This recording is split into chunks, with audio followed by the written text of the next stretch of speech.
அண்ணே, நான் ஒரு முடிவுக்கு வந்துட்டேன். இந்த பொடி நாய் 2 நாளா வீட்டு பக்கமே வராம அந்த வெறும்பையிலோட சேர்ந்து சுத்தி திரியறான். எத்தனை நாளைக்கு இந்த விஷயத்தை ஆறப்படுறது? பக்கத்தூர் ஜோசியரை பார்த்துட்டு வந்துட்டேன். நாளை காலையில கருக்கல்லே கல்யாணத்தை முடிச்சிருவான். அதுக்கு இப்ப என்னப்பா அவசரம் வந்துச்சு? அவசரமோ இல்லையோ, அவசியம் வந்துருச்சு. இஷ்டமில்லாத 2 இழுத்து வச்சு சேர்க்கறதுல யாருக்குப்பா லாபம்? என்னன்னு சொல்றீங்க? இந்த கல்யாணம் நடக்காதுன்னு சொல்றேன்.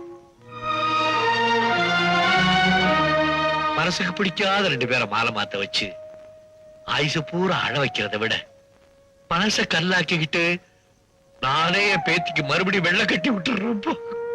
நீ எதை மனசுல வச்சுக்கிட்டு இப்படி எல்லாம் பேசுறேன்னு எனக்கு நல்லாவே தெரியும். கல்யாணம் நடந்தா அது மயில்சாமிக்கு சின்னத்தாய்க்கு தான் நடக்கல. உன் உருட்டல் மிரட்டல்லாம் ஒண்ணும் நடக்காது. என் பேத்தி உன் மகனுக்கு இல்ல. இந்த கல்யாணம் நடக்காது, விடு. நடக்காது. நடக்காதப்பா, நடக்காது. நடக்காதப்பா. நடத்தி காட்டுறேன்.